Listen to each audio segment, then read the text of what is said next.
The point of this is that we've been able to get effects in all of these countries using basically kind of a cognitive behavioral motivation type, strategies, and we made it fun. There's some very kind of novel things. Alternative medicine kinds of things are added in there, meditation, yoga.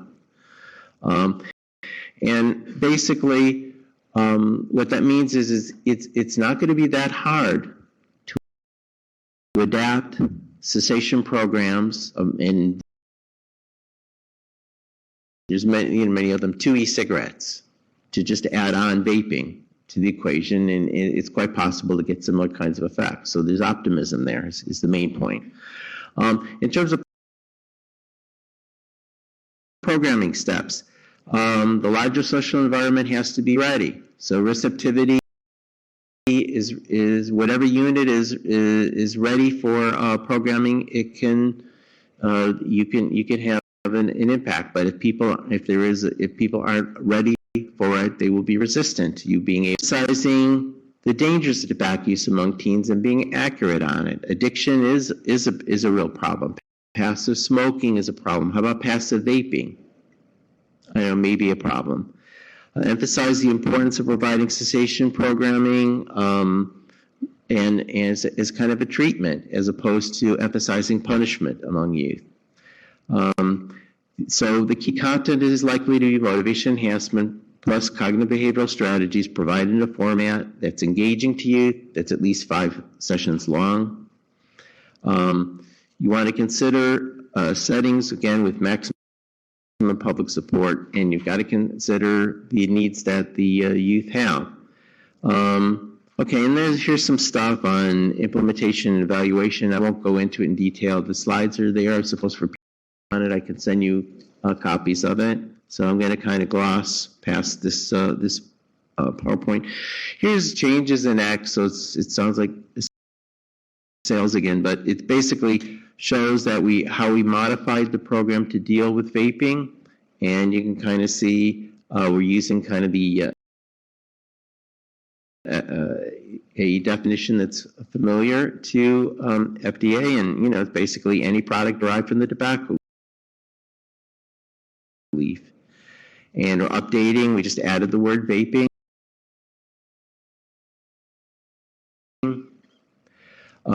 We add some information in terms of what is currently known about potential dangers of tobacco use in e-cigarettes, although more research certainly is needed.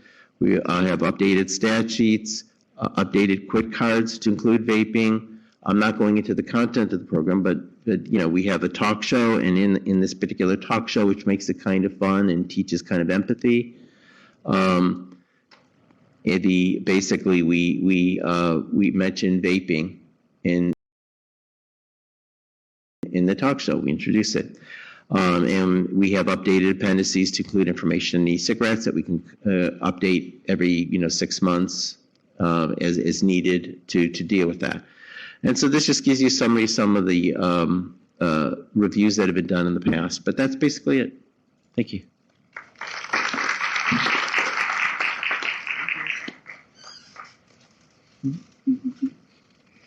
Thank you very much, Dr. Sussman.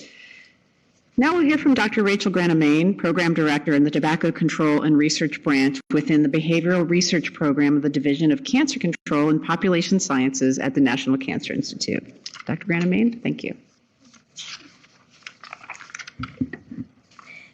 I'm honored to be on this panel today and appreciate the opportunity to join you all to discuss this really important topic of youth tobacco cessation. My talk is going to focus briefly on some of the lessons learned from the youth tobacco cessation literature and how we might apply them, and also in addition to unique considerations about e-cigarette use to help treat e-cigarette users with their use behavior and addiction. This is my disclosure. I have no conflicts of interest to disclose, and the views expressed are my own. So what are some of the key takeaways and lessons learned from the youth tobacco cessation literature from my perspective? As we've heard very eloquently this morning, intervening with youth smokers is different than adults because youth are very different than adults in many ways. They're not little mini adults. They have different neurocognitive development, which was explained very eloquently by Dr. Liebly, and their psychosocial context is very different. They're still developing the capacity for impulse control, decision-making, and emotional regulation. So executing plans to quit smoking in a very linear way could be very difficult for them. And they often don't smoke and use tobacco in the same way that adults do either. Youth tobacco users often do not self-identify with the label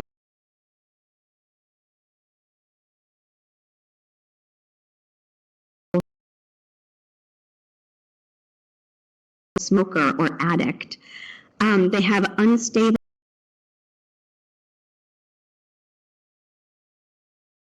and heterogeneous smoking patterns and appropriate interventions and effective interventions with youth. And there's been several youth tobacco cessation researchers reflecting on what has been learned. And these are some of the key takeaways from my perspective and that have actually already been highlighted somewhat today. One of the important opportunities and needs is still to increase motivation to quit among this population. As I was mentioning, they don't see themselves necessarily as vulnerable or needing to stop something because they don't identify themselves necessarily as an addict. Part of this will be accomplished through tailoring to really match the messages to not just their stage of development, as a 14-year-old is very different than a 16-year-old, as we know, but also the stage of their use trajectory. An experimenter with tobacco or e-cigarettes is different than an established dependent user. And the ways that we reach them and the messages that we use to communicate with them and address their needs could be very different and need to be considered. We need to take the opportunity to identify these key windows of opportunity along this tobacco use trajectory to interrupt that progression to regular dependence use where treating them would be harder. And programs that are more effective attend to the unique cognitive and emotional needs of adolescents, which has been explained well already this morning, and their interpersonal context. And I wanted to make the point that while peers are a major focus for adolescents, their parents are also very salient to them. Whether they want to admit it or not, parents do play a key role and can be engaged to support them in adapting their whole social and environmental context while they're quitting. As has been reviewed, there's a lot of promise for some behavioral interventions that incorporate cognitive behavioral therapies, motivation enhancement, and now there's promise. Increasingly, we're studying and trying to understand the vast reach we can have with our mobile technology delivery modes. And for instance, at NCI, we have our smokefree.gov resources with the Smoke-Free Teen resource specifically developed for reaching youth with evidence-based content. So intervening with youth is challenging, but also conducting intervention research with youth smokers is challenging. And has been mentioned, there are recruitment and retention challenges. Some of these are due to what seems like an obvious point, but youth need their parents to often consent to them to participate in cessation research, and they don't want to disclose necessarily their use status. Also, if you're doing something in a system like a school system, sometimes they don't want to be identified even within their social context as participating in the behavior. So this can be, and also they, as it seems obvious as well, but they're minors and they have their schedule largely dictated to them, and are not just autonomous agents in their own life. So sometimes they have logistical challenges to participating and making appointments or making visits that are part of a program. Some research has reflected on and tried to analyze across studies what are the various promoters of recruitment and retention and what are some of the challenges. They've shown that, and this is in brief, lighter smokers have been easier to recruit, but heavier smokers have been found to be easier to retain, possibly due to increased motivation and salience of the message content and the intervention content to their issues. Older youth, those with low academic achievement, low SES, have been harder to retain, and conducting the intervention very soon after you enroll the youth may be a way to get them to continue with the study and stay in the study and minimize dropout. So in addition, the episodic nature of youth smoking, the heterogeneity of the behaviors, is a challenge to researchers when they're trying to decide and the threshold of cigarette consumption as an enrollment criteria, because that really impacts the numbers of youth that you may get in a study, and this can really present a problem to obtaining your sample size that you need. You need to screen a lot of youth in order to get the sample, and this has researchers turning to multi-site study designs, which are complex, more expensive, and thus possibly can be a deterrent to some researchers from engaging in this work.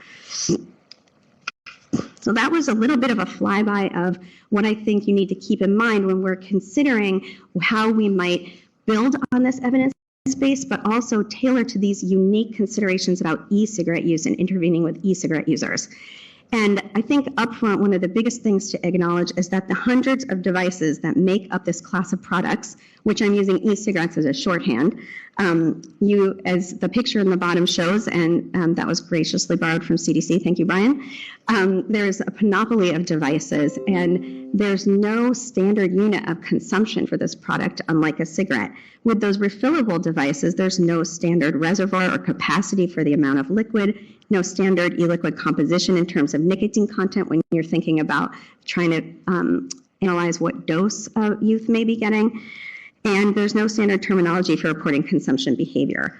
All of these taken together has presented challenges to the field in getting standardized measures of frequency, intensity, and use patterns and characterizing dependence. So this is just to say that the person who wants to intervene may have issues deciding, well, who exactly and how do I describe the user to which I need to provide a treatment and who to enroll in my particular study. There's really important considerations about what we've learned about who the e-cigarette user is and who's at risk for using e-cigarettes. And Kathy Crosby made this point really well. Their risk pool has been expanded and is different than what we think about for the risk pool for youth to use cigarettes. As the Surgeon General's report highlighted, the youth and young adults use for reasons of curiosity, to seek the flavors and good taste, and this low perceived harm compared to other tobacco products. Evidence has been the research has been emerging that a broader swath of youth are susceptible and willing to try e-cigarettes than they would be to try conventional cigarettes. And in the sum of this research really concludes that e-cigarettes are attracting youth with an intermediate risk profile. So some of the correlates of e-cigarette use and cigarettes are the same, but there have been found to have weaker associations compared to cigarette smoking or dual use. A PATH study analyzed use patterns on a range of psychosocial and behavioral correlates and found that the exclusive e-cigarette user had an overall lower risk profile than the cigarette-only or the dual user but this was still greater than the non-user. So this intermediate risk is being found. And in a longitudinal study that used a propensity to smoke variable based on known psychosocial correlates of smoking behavior as a moderator of the relationship between using e-cigarettes and then later using cigarette smoking, found that among these youth at a lower risk of smoking, that relationship was actually stronger. So the e-cigarette use may be more of a factor in the lower risk youth in the onset of cigarette smoking. And it's finally the surveillance and epidemiologic literature really indicates, as was highlighted this morning by Dr. King, youth are also using other tobacco products. And so interventions to address their e-cigarette use will need to address other tobacco product use, what we often call dual or poly use. And I don't have time to go into this today, of course, but research is also showing that e-cigarettes are being used by youth in conjunction with other substances, particularly marijuana. And with marijuana, these behaviors may actually be occurring even in the same time frame, because they can actually interchange or use the two substances in the same vaping device, or they can use them both in vape form with different devices. But these two substances are often being used together, possibly due to device factors as well. And another unique challenge to addressing youth e-cigarette cessation and motivating them to quit is they have a lower perception of negatives. They have more perceived positives or benefits from their perspective, of course. Unlike the almost universal knowledge and believability of the health consequences of cigarette smoking, they often don't even know that nicotine is in these products. A study by the Truth Initiative showed that among young people aged 15 to 24, 63% of them didn't even know that Juul always contains nicotine. So they're are not even aware of the exposure that they're having. And in a related point, they hold lower perceived addictiveness beliefs about e-cigarettes compared to other tobacco products. And that's on top of the research showing that youth generally have a poor understanding of their vulnerability to nicotine addiction and what those consequences may be. And has been very well reviewed today. They hold lower harm perceptions compared to cigarettes. So they don't see a lot of health consequences pertaining to them from these products. And all of this taken together has kind of contributed to a lower lack of the stigma compared to cigarettes. So they don't perceive these overall as less acceptable to use. This may be due to their sensory impacts and their perceptions of the sensory experience, which is more positive possibly than cigarettes to them. The odor is minimized. The aerosol may smell sweet. The products are flavored, so they may be holding more positive beliefs due to that. But in general, what we see in the research is that studies have shown that youth have more positive attitudes about peer and friend use of the products and greater acceptance of e-cigarettes being used around them. And there are unique challenges that are posed by the appeal of these devices themselves. There's characteristics about the devices that are really hit on some of the major concerns we have about youth use of these products. So as I was mentioning, youth are social creatures. They put a premium on socializing. You see in the middle of these images, you see the youth socializing, having fun with each other. And these products are uniquely situated to promote social interactions and have these social subcultures around them. On the left, you see the mod devices, and these are devices that you can build, customize, choose particular batteries, coils, atomizers. Often people do this to adjust the nicotine delivery up or down, and also the amount of aerosol produced. So youth may be attracted to using these kind of products to do what you see in the middle as those cloud tricks. And I heard terms for this I never even heard before from Dr. Levy, which I appreciated, but also scared me. And they really may be engaging with this online culture, facilitating the how-tos of how to do this, and they're laden with lots of images of what they're doing, and this can create a real social subculture that you may want to plug into, and we know they're engaging with. And on the right, you see the Juul Swarin devices with the... Come on. Look at those pictures. Look at those fucking pictures. Look at the one they chose with the kid in the yellow shirt. The pods that go into you gotta the be Juul kidding with me. different flavors. Like, come on. And then they've got some Juuls with fucking labels, like skin wraps on them. These may be attractive to youth in different... Oh, fucking Christ.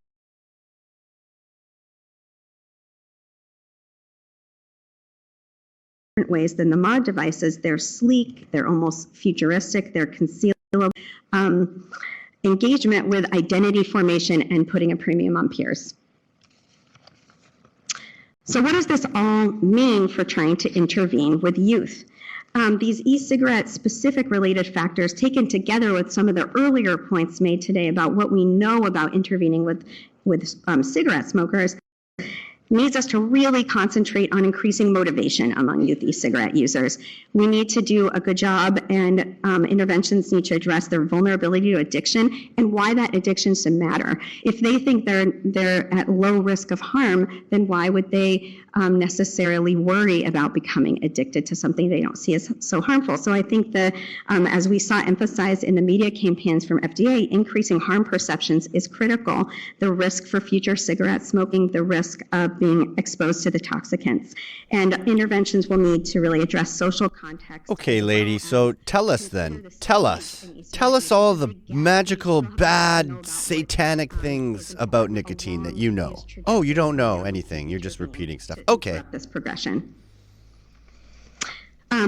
Before I conclude, I'm here from the National Cancer Institute. I wanted to call your attention to a trans NIH funding opportunity about e-cigarettes, electronic nicotine delivery systems more generally, but we also are specifically calling for research on identifying, for instance, risk and protective factors for ends that may be intervention targets. So this is a relevant funding opportunity announcement, and I'm the scientific contact from NCI. There's others, Kevin Walton at NIDA and others that you can contact about this if you're interested. So if you took nothing away from my time today, I would like to emphasize these major points.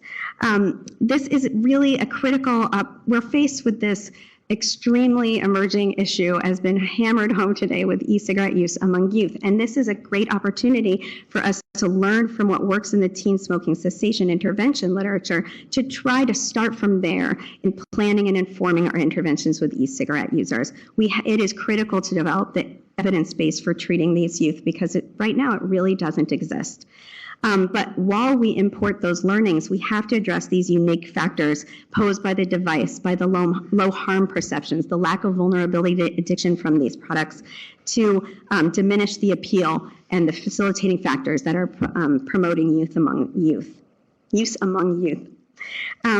And finally, although I myself have not necessarily focused on this in my presentation, I think you heard a lot from Dr. King and others this morning that really emphasize that the efficacy and the benefit of these individual level type youth tobacco cessation interventions will be realized in the context of comprehensive tobacco control strategies and programs. These components work together from federal regulation of the product and other efforts by FDA, policies at the state and local level, engaging our healthcare systems, media campaigns, supporting parents. They're all going to work together to reinforce and address the influences on youth perceiving whether tobacco use is acceptable.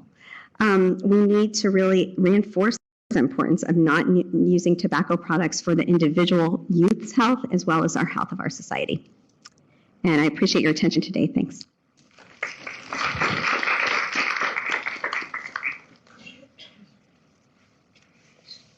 Thank you very much, Dr. Granamain.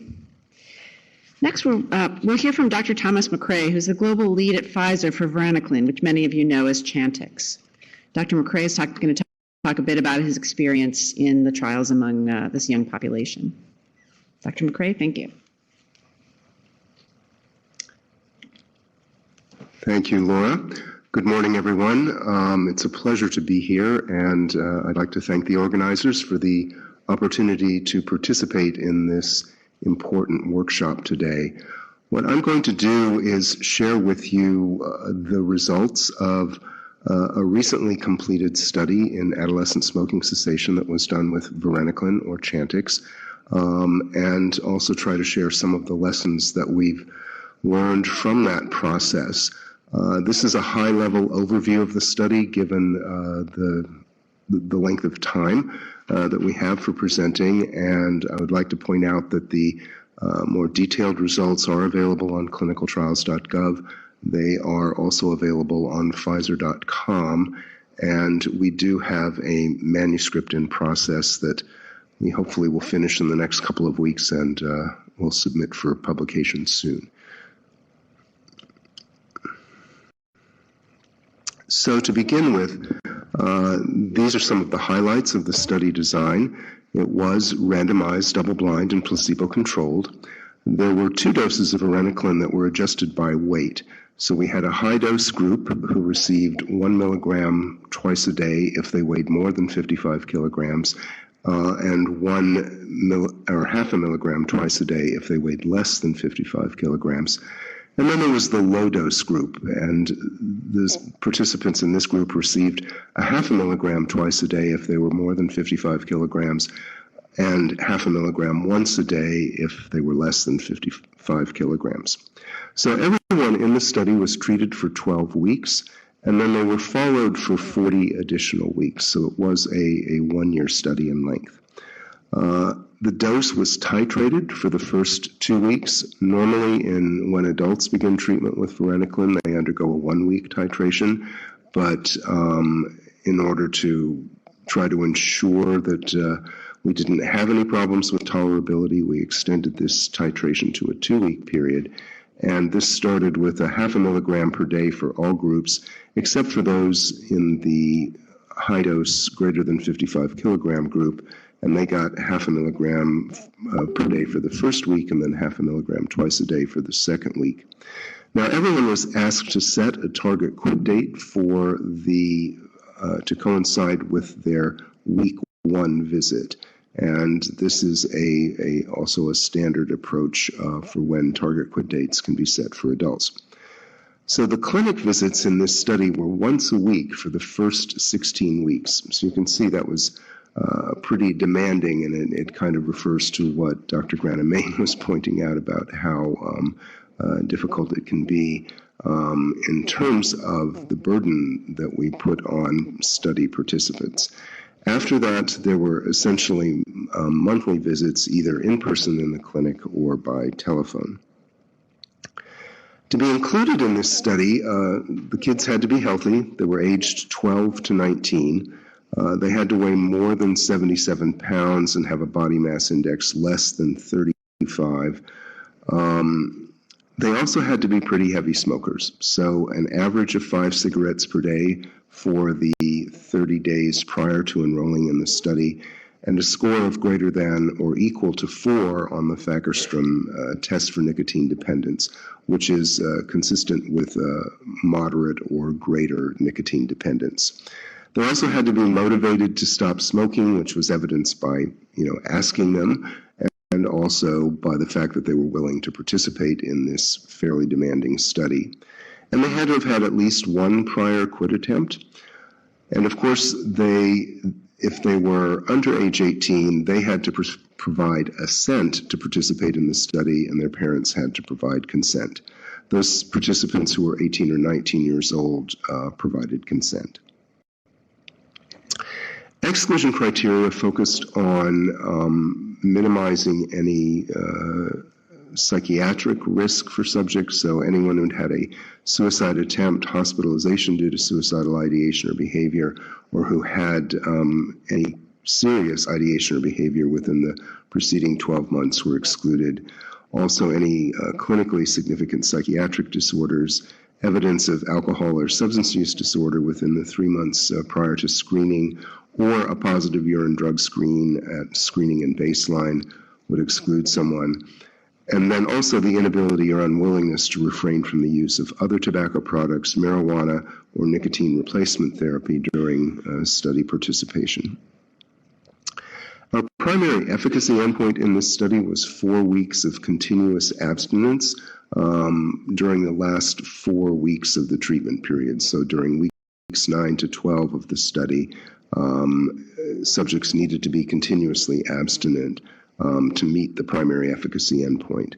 And then the primary analysis for this study was the entire study population, the overall 12 to 19-year-old group.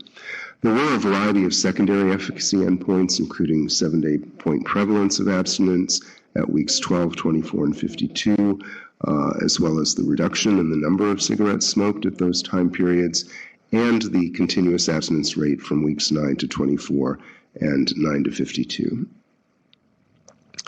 In terms of safety, we assessed standard adverse events that were spontaneously volunteered, as is done in all clinical trials, but we also solicited adverse events because there was particular concern, particularly at the time this study was initially started, about potential adverse neuropsychiatric adverse events from use of varenicline, and so we took particular care in this study to solicit any possible neuropsychiatric adverse events.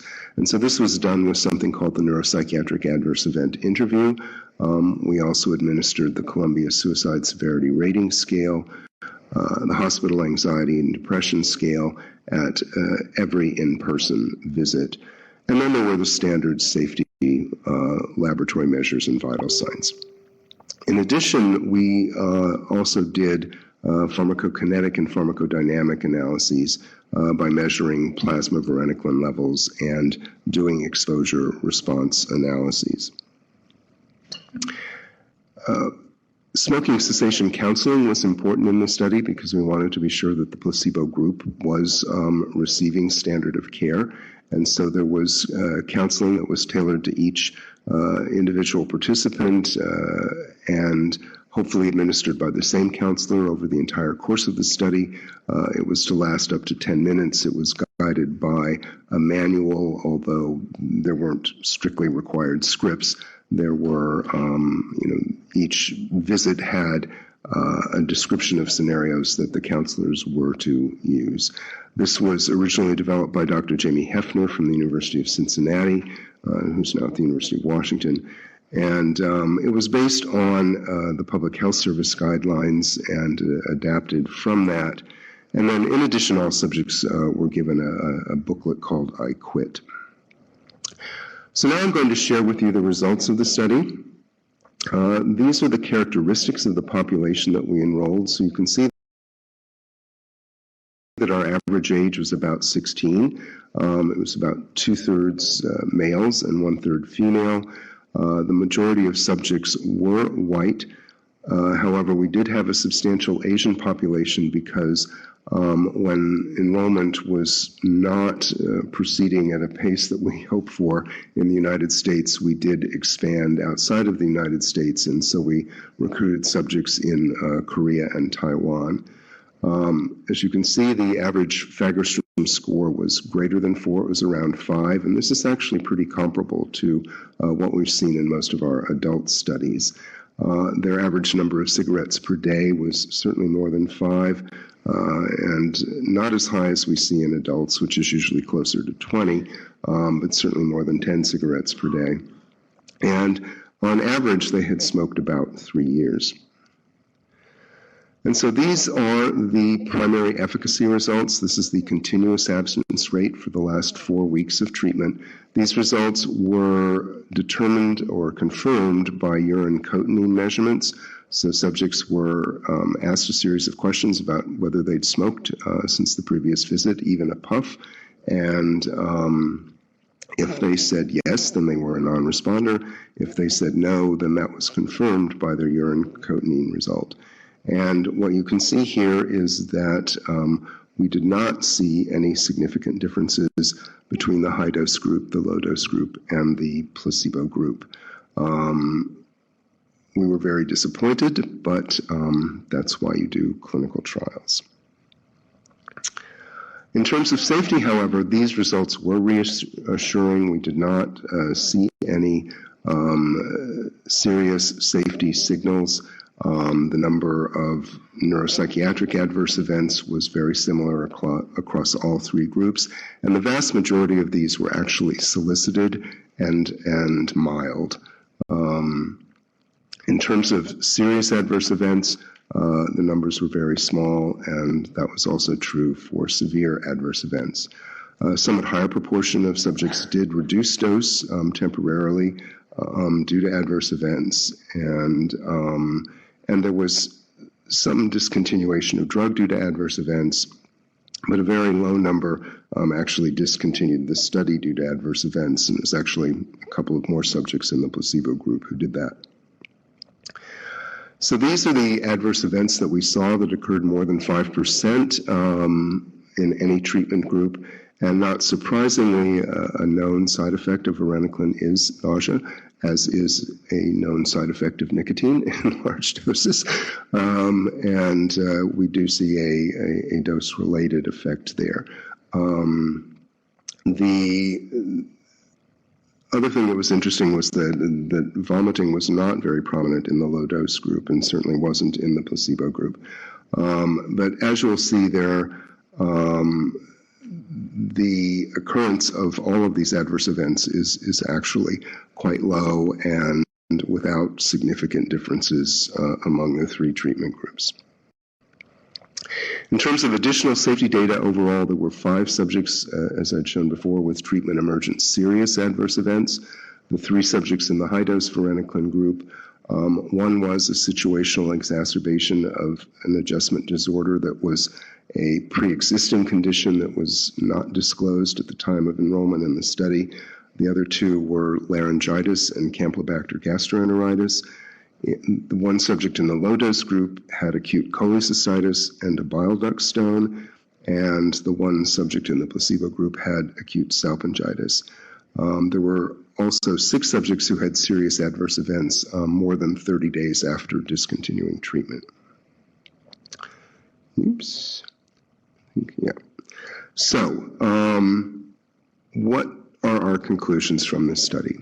Well, first of all, sadly, we have to say that varenicline showed no significant benefit compared with placebo in achieving smoking cessation in clearly nicotine-dependent adolescents who also received age-appropriate counseling. Both varenicline doses used in this study were generally well tolerated, and no new safety concerns were identified. The type and frequencies of the common adverse events were similar to those seen in adults treated with varenicline,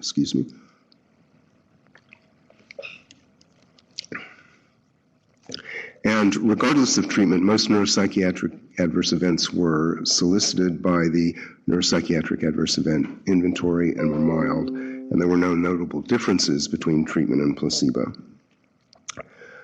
So in terms of what we've learned from this study, we've heard this from several speakers already this morning, and we're just confirming this for you in real life. Study recruitment is very challenging. Recruiting the 312 participants who took part in this study took almost 6 years, and as I already mentioned, it required adding ex-US sites. About 1/3 of the sites in the US failed to randomize any subjects whatsoever. So they tried and just couldn't come up with subjects to randomize. About 1/3 of the participants screened for the study were screen failures. That's not a particularly high rate, but it is an issue when you're considering doing these studies. Of those 151 subjects who screen failed, 106 did not meet inclusion-exclusion criteria, and of those, 26 were due to not smoking enough cigarettes per day, or not having a Fagerstrom score of greater than 4. There were 8 subjects who were lost to follow-up, 22 who were no longer willing to participate, and 15 due to reasons that were classified as others. So that's about 45 subjects who basically started out and kind of decided, well, I don't think I really want to do this study anymore. So the original plan to recruit participants through schools proved not to be workable, and I think that's because this was a pharmaceutical trial rather than a counseling trial, as Dr. Sussman has done. And as I've already shown you, study participating was very, very demanding, both for participants and their parents.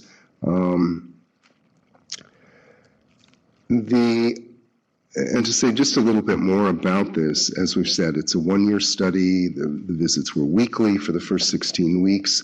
There were 4 blood draws during the first 12 weeks of the study. And basically people 17 or younger had to tell their parents they were smoking. Now, one of the things that was interesting about this was 75% of our participants lived in a household with smokers, and 93% had frequent contact with smokers. So it may not have been so difficult for them to tell their parents because their parents may well have been aware of this. But nonetheless, it is a problem. And this is my last slide. So as we've also heard this morning, study retention can be a challenge in trying to conduct these trials.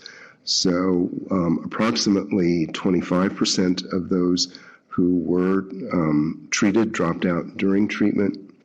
The most common reasons were all of those things that basically say, I just don't want to do this anymore. So they were lost to follow-up, they were no longer willing to participate, or they had other reasons such as moving away. We had only 2 participants, one varenicline high dose, one placebo, who discontinued the study during treatment due to adverse events, and 14% of those who treated dropped out during the post-treatment follow-up period. So, among those, the most common reasons were the same as for those who dropped out during the actual treatment period. So the final point is that our efficacy criteria may have been too strict. Admitting to smoking even a puff disqualified participants as responders, and adolescents may not see a reason to maintain strict abstinence.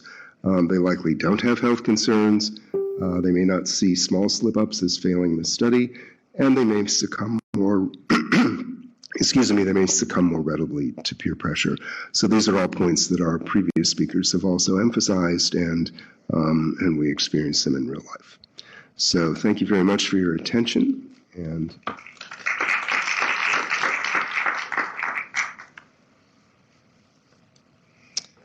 thank you, Dr. McCrae. There are clearly still many unanswered questions when it comes to tobacco cessation treatments in this population. I just wanted to send out a quick reminder. We have our Q&A period coming up shortly. If you do have questions and would like to submit one, we have Rachel here at the side of the room who has cards. She's happy to give you one, and you could pass the card back to her. We'll be happy to take it at that point. Now we will hear from Dr. Suzanne Tansky, an associate professor of pediatrics at the Geisel School of Medicine at Dartmouth. She is here today representing the American Academy of Pediatrics. Thank you for being here, Dr. Tansky. Good morning. You've all been very patient and attentive, so thanks for that. As mentioned, I am representing the American Academy of Pediatrics. That is a nonprofit professional organization representing 67,000 primary care pediatricians, pediatric subspecialists, and pediatric surgical subspecialists. So my conclusions and asks at the end are on behalf of that body, and the research that I'm going to be presenting today, any mistakes are my own. I have no financial disclosures, but I am the mother of three kids, including 2 sons, and I'm a practicing primary care pediatrician, so this is all very near and dear to my heart. So I would be remiss as a pediatrician if I didn't re-echo what Dr. Woodcock, Dr. King, and many others have said, that prevention here is paramount. While it's important to discuss drug therapies and our cessation, if we have failed to prevent our adolescents from taking up a nicotine addiction, we've already failed. So I will reemphasize the points that we need FDA to continue to take strong action, and we support their ongoing and strong actions, and particularly would like to see more work done around controlling flavors, because we know that flavors are how we hook kids, and we really need to continue to work on that angle as a way to both prevent our young people from starting, and that will also unto itself help kids quit. If they don't have a flavor that they'd like, they'll probably be less likely to continue with their nicotine use. But today we're here to talk about cessation, and here we are. As noted, there's no conclusive evidence at this time about effective adolescent e-cigarette cessation, and as mentioned by my esteemed colleagues over and over again, the body of evidence for adolescent cessation with combusted tobacco products is limited. Again, well covered here. I will not reinvent anything that we've already discussed. More work is being done regarding Android and iOS applications. Am I doing something wrong? Okay.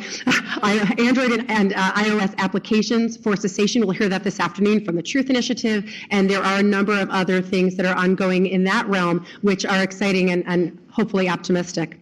I'm going to be speaking about a couple things that have been unpublished. This first is going to be unpublished work that was done in the pediatric clinical setting, specifically around the 5As, and this is kind of that medical management that was alluded to earlier, but I'll go through in a little bit of detail as to what that looks like, and then some very emerging data regarding levels of addiction among young people.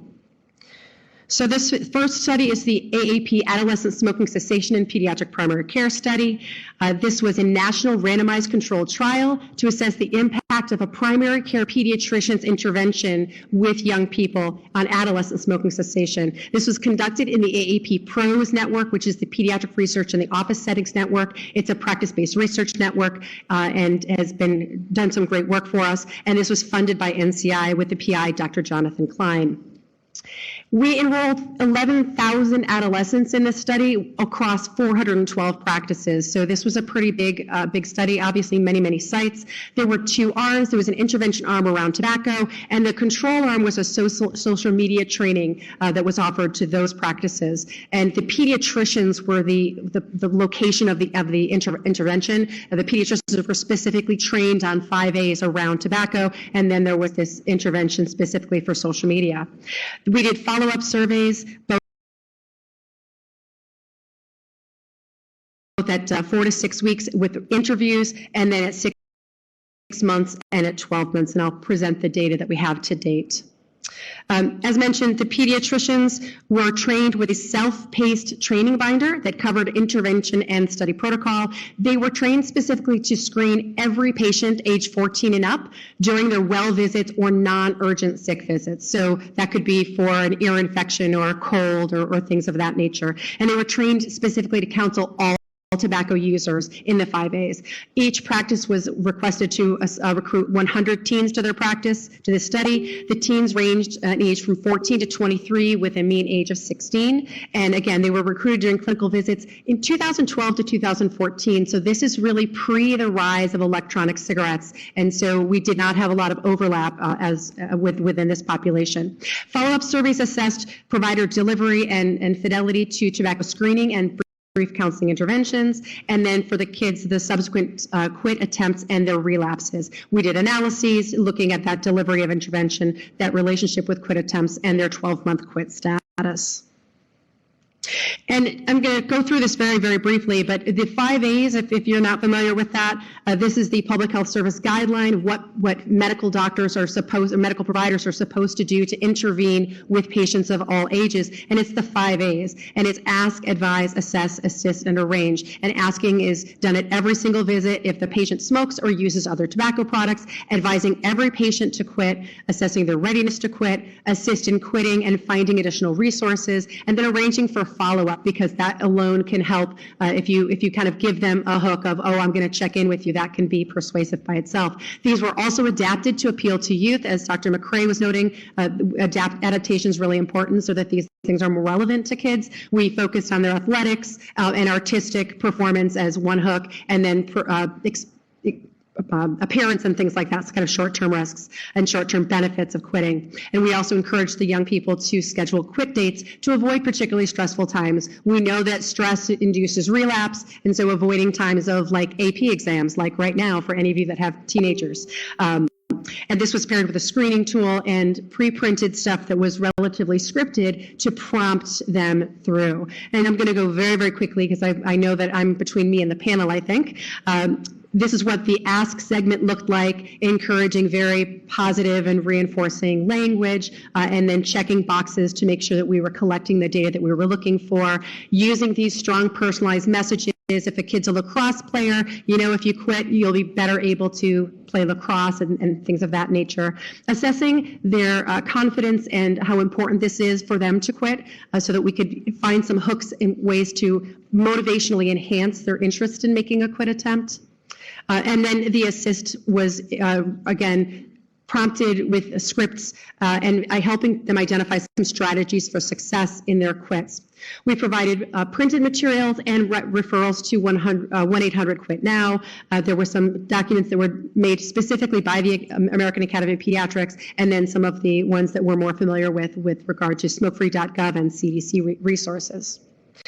And again, arranging for follow-up, focusing on relapse prevention, and for those folks who are in that pre-contemplative stage, really trying to motivate them that this is something that they can do, and that they'd be interested in doing that in the future. So training in this tobacco screening and counseling intervention increased physician counseling, and you can see, I don't think I have a mouse, but you can see that if the provider was trained within that intervention group, they were about twice as likely as those in the intervention group who had that social media training instead to intervene and to screen with all of our adolescents. However, while we had teen smokers who received the 5As being more likely to make a quit attempt, they still struggled mightily. And what you see here is that at the 4 to 6 week follow-up, we had 28% of kids in the intervention group having made a quit attempt versus 17%, so that is a significant difference between those two arms. And then at 6 months, we had 52% in the intervention group reporting an attempt to quit versus 35%. But then you see also that most of these were failed attempts. We had very few kids who were actually able to be abstinent and admit that they were able to stay away from cigarettes. So in all, this was fairly disappointing, and this continued to the 12-month mark. This analysis is not yet complete, but we found that the only significant driver of cessation in this population at 12 months was teen level of addiction at baseline, measured by the HONC, which is the Hooked on Nicotine checklist. And more highly addicted teens were less likely to have quit at the 12-month follow-up, which was disappointing. But perhaps not surprising. Being a pediatrician, I see this, I get this, and it is disappointing that this was not more successful, as these are the recommended public health service guidelines for cessation assistance within the medical office setting. So our conclusion from this AHIP study was that we can increase screening and counseling, we can change provider behavior, but we really need to focus on strategies to support these most addicted teens. So from here, I'm going to switch gears and talk about levels of addiction and talk about a study that was presented at the SRNT meeting, the Society for Research on Nicotine and Tobacco. This has not yet been published. This was conducted at SUNY Stony Brook by one of my colleagues, Dr. Rachel Boykin. Dr. Boykin is one of our AAP section of tobacco control members, and she's given me permission to share these preliminary data. This was a small pilot study surveying just over 500 adolescents between the ages of 12 and 21 who live on Long Island from 3 different primary care practices. And the goal was to assess their use of e-cigarettes, including Juul and other pod and mod-based systems. Urine was collected, and levels of cotinine and NNAL, which are both metabolites of nicotine, were assessed. And what you can see on this slide, we have pod users, e-cig users, tobacco users, pod plus tobacco, and then e-cig plus tobacco. And to clarify, they asked them what their product was, and they may not have been able to specify if it was a pod, but if they told us they were using a Sorin, they were defined as a pod user. If they told us they were using Juul, they were defined as a pod user. So this was based on their products, and we made, Dr. Boykin and company made the assessment of which category they belonged into. And what you can see here is that the cotinine levels vary by usage group, which is not surprising. While these numbers are small, we can see that the cotinine levels amongst the pod users are remarkably higher than those who are using other kinds of e-cigarettes. And we've got 21 in that pod user group and 27 in the e-cigarette group. And then the median levels of cotinine for these pod users were very similar to those who are using pods and tobacco, and for those who were using tobacco alone. So we're getting sufficiently high levels of nicotine metabolites in the urine of kids who are using pod users. This is not shocking, but this is evidence, and important that we do now have this evidence. And then when we take that group of pod users alone, not surprisingly, those pod users who were using daily had markedly higher levels of cotinine in their urine, which again is not surprising, but evidence. Significantly, they also asked questions around levels of dependence, and they included questions from the Stages of Physical Dependence questionnaire, one HONC question, which again is that Hooked on Nicotine checklist, and one question from the modified Fagerstrom. The questions are something like this. One is, if I go too long without vaping, the desire to vape is so strong that it interrupts my thinking. If I go too long without vaping, I need to vape again to feel better. If I go too long without vaping, I become angry or irritable, or I become stressed without vaping. And then the vaping on awakening is the Fagerstrom question. For those who are not familiar with the HONC questions, they were initially validated. Okay, they're saying these things, but are they just saying these things because they hear their parents say them? Like, come on. I just, when I hear shit like that, I can't take it seriously. Are you kidding me? It interrupts my thinking. I need it again. I'm irritable without it. All of these things, you know, we've seen these questions going on around right now, where you ask your kid a question and you're supposed to write down whatever they answer immediately. And some of these answers are ridiculous, and they're almost just repeating some things they've heard. Like, come on. Only endorsement among the pod users and not among the e-cigarette users. And I don't show these specifically, but we have a total of 12 pod users, pod and e-cig users who responded positively to any of these symptoms. And you can see in the column that says e-cigarette users, there's a total of 3, and that is all that we have in that. The e-cig users each endorsed one of these items. Well, within the pod users, we had a number of people who endorsed 4 or 5. 1, 2, 3, 4, or 5 of these symptoms. So overall, there were 45% of the pod users who have some level of dependence on nicotine, whereas in the e-cigarette alone users, we had about 13% who were endorsing dependence symptoms. And breaking this out into a little bit more specifics, this is any yes response versus no, and you can see that higher cotinine levels are obviously linked with having said yes on any of these dependence levels. Again, not surprising, but our early look at actual cotinine evidence for this level of addiction. And this is the needing to vape when you wake up, or that Fagerstrom question. And you see here also that folks who endorse that item are far more likely to have a very high level of cotinine in their urine. So I'm saying a lot of what's already been said here. So this is some evidence that's very new and emerging on levels of dependence related to their cotinine levels that we're seeing. We're seeing much higher levels of dependence in these newest products, these fourth generation pod mods, and we have a lot that we need to learn. So my asks: we need effective interventions for adolescent e-cigarette users, whether they are a combination or any of these individual drug therapies, behavioral interventions, and combination therapies. We really need to understand the trajectory of nicotine dependence among teens who use these e-cigarette products of any type. Again, it's a very varied group of products as compared to those who have been using traditional combusted tobacco products. As you've heard all along this morning, these folks are different, and their trajectories are very different. Anecdotally, it happens really quickly. Where we used to say it was 2 years before a kid would go from experimentation to being a pack-a-day smoker, we're seeing kids escalate, and they are going to be using a pod a week or a pod a day in a matter of months. Hey, you know what? That's okay because they're not smoking a cigarette. Sorry, it's not okay. It's not okay. But for Christ's sake, do you not hear what you're saying? Do you not hear what you're saying? This is about health. You know what? The addiction, I get it. I understand the nicotine is addictive, but come on, you're not smoking combustible cigarettes.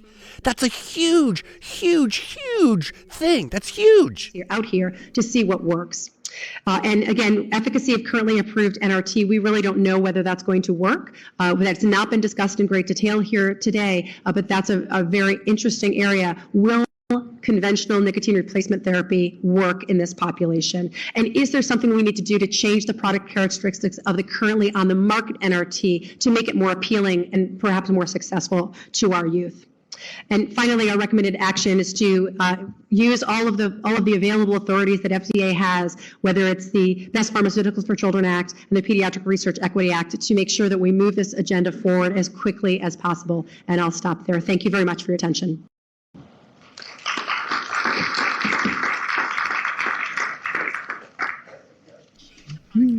Forget them talking about anything beneficial. There's no way they'll ever do that.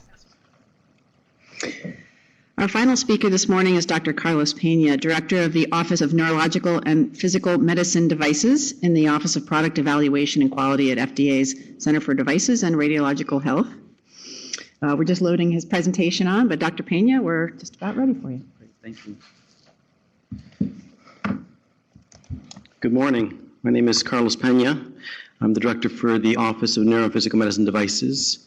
I always get nervous when I'm before lunch, so I will try to make this exciting regulatory talk.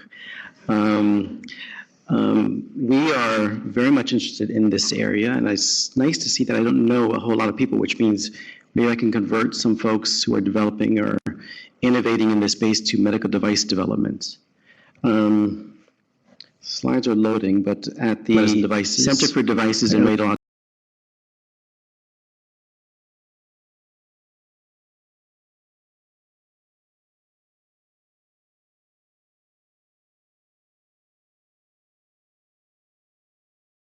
Health, we are focused on patients in the U.S. having access to high. I was going to go to a definition of medical devices, and share with you that a medical device has a lot of different definitions in the regs. It's an instrument, it's an apparatus, it goes on and on and on. But if it diagnoses, prevents, or treats a disorder or condition, it may be a medical device. And we have a number of authorities to provide oversight to medical device regulation, to medical devices, based upon the risk of each product. And so I think they're coming up in just a moment.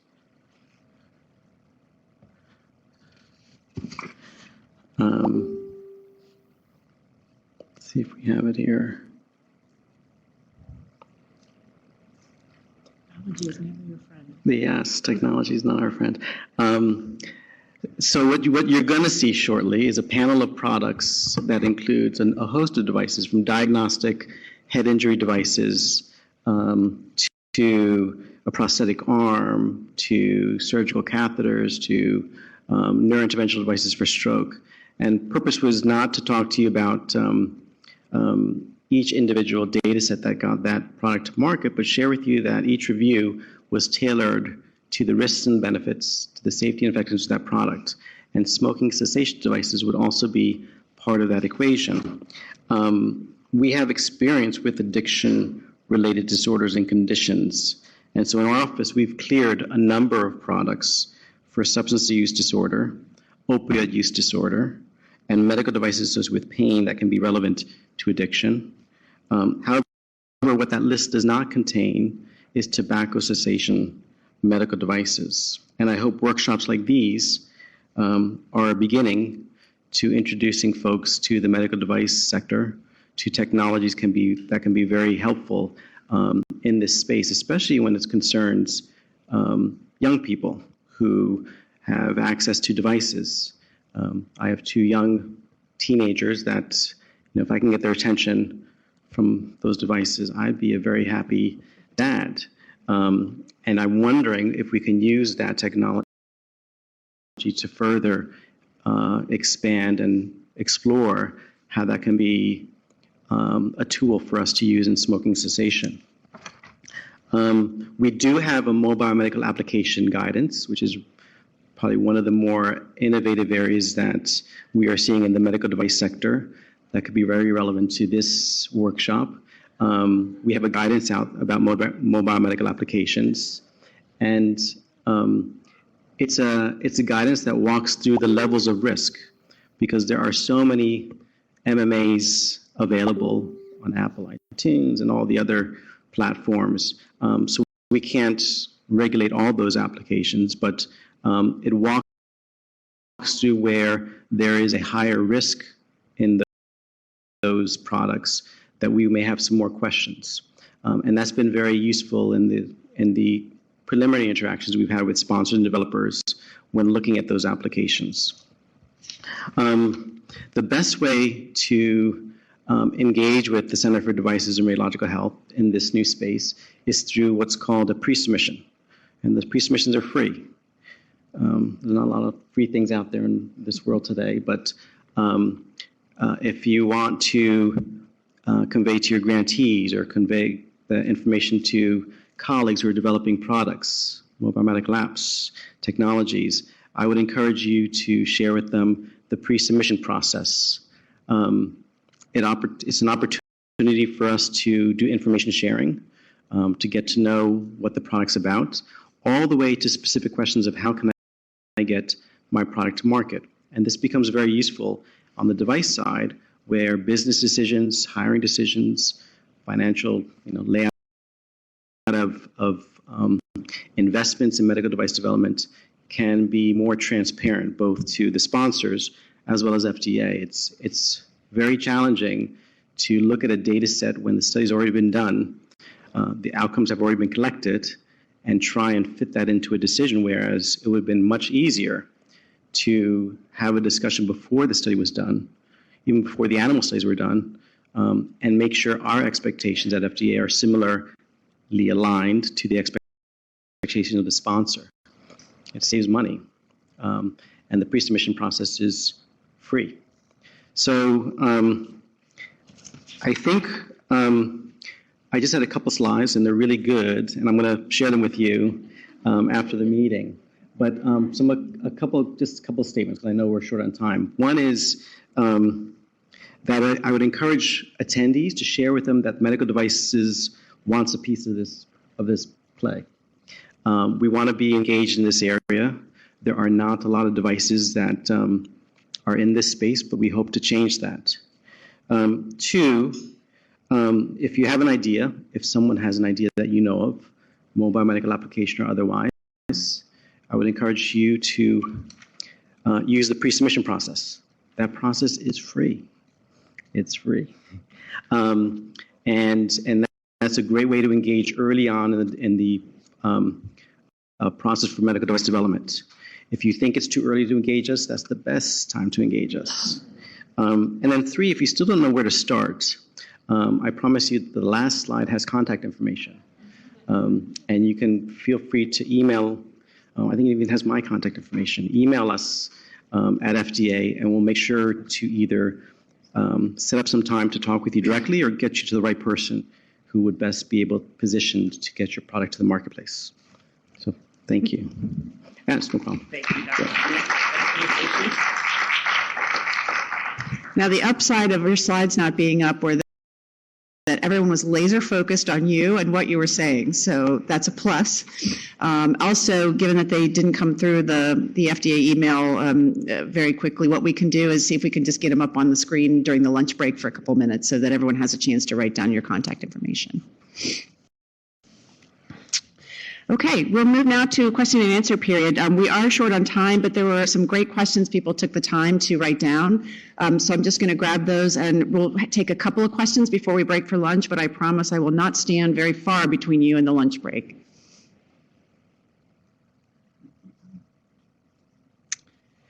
We have a great question for Dr. Levy.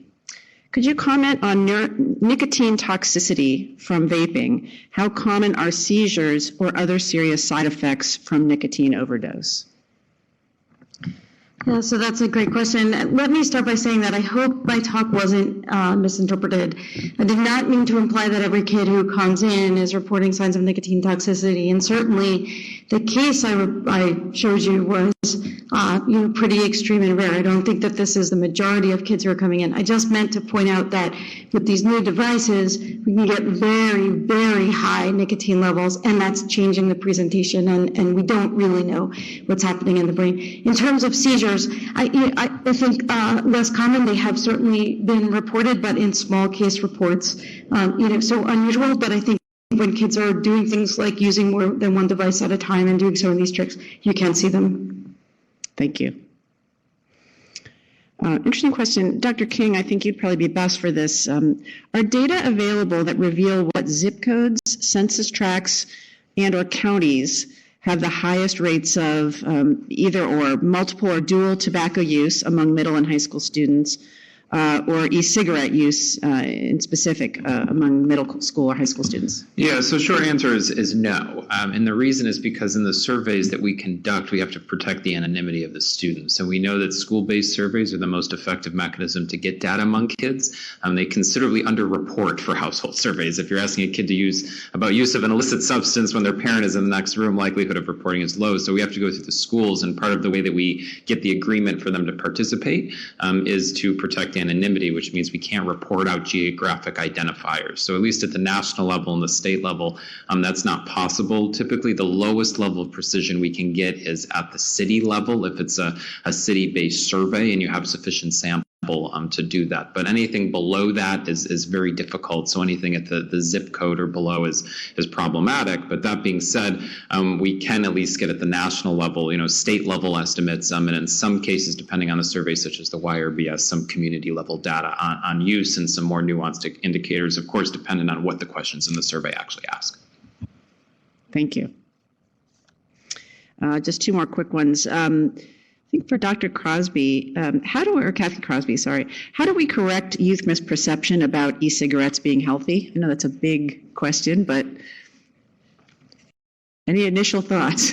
So, that's a great question. I think one of the really hard facets that we face is there is a tremendous dialogue happening among adults and youth, but there's a lot of information that is presented that causes confusion and misunderstanding, especially if you have, advocates who are basically saying that these products are 95% safer than cigarettes. And so we get a lot of questions about that, and we get a lot of pushback about that. And the best that we have tried to do is present the science as we have it. As it's evolving, we continue to share more to try to overcome the misperceptions. But I think and certainly some of my colleagues can talk about this, when the heart wants what the heart wants, right? And so we hear all the time from kids, can't you give us one fun thing to do? Isn't there something that we can explore creativity and explore, expression? And I think kids,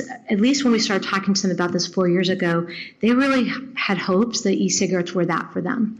They thought it was safer, cooler, hipper, and trendier, and they thought that there was no consequences associated with it. And so the more that we try to bring in the notion that there are potentially serious consequences for them, both in the short term and the long term, the more the pushback we get. And so how come they're not telling us anything about those harmful things? What are they? Tell us what they are, please. Sometimes it comes down to what you want to believe. And when they see all their friends doing it, and when they don't see any immediate negative consequences, it makes it really hard to have a prevention message that sticks. But as I noted, that we are seeing some really big shifts in the questions that we're getting, and we are hearing acknowledgement from especially athletes that they're not, able to sustain the same lung capacity anecdotally, whether it's lacrosse, whether it's swimming, whether it's tennis. And so I think kids are acknowledging and watching what's happening. What? It's very hard to overcome the misperceptions, and the dialogue out there tends to be more pro-vaping than non. What world does she live on where everything is pro-vaping? We live in a world where everything is not pro-vaping. It's anti-vaping. I don't know what she is talking about.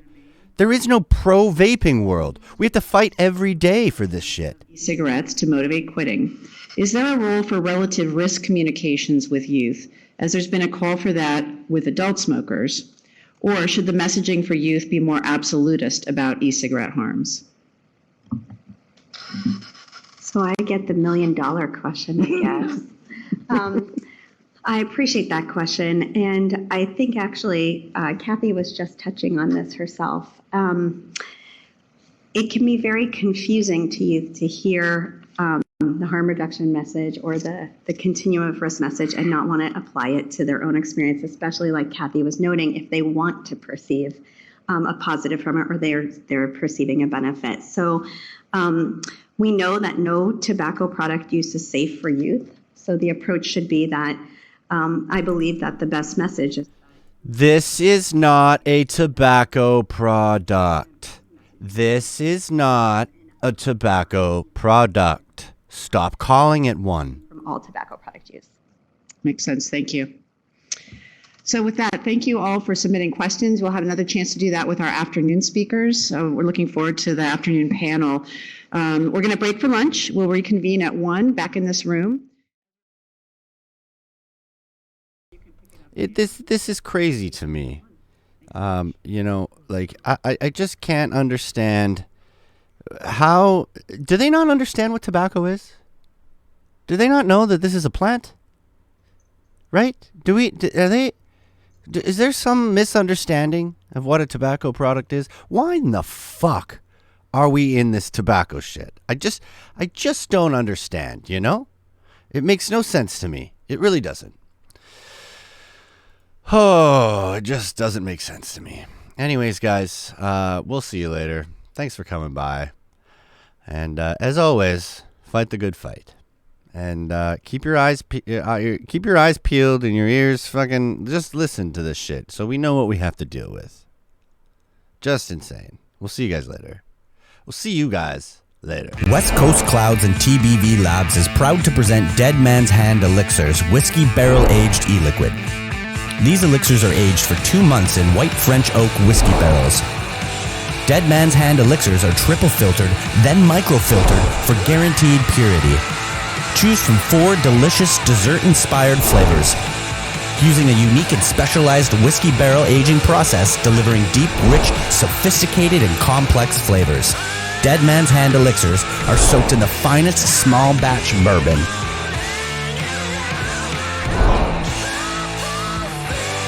Now packaged in Canada at TBV Labs and distributed by West Coast Clouds. Dead Man's Hand Elixirs. Whiskey aged, bourbon soaked e-liquid.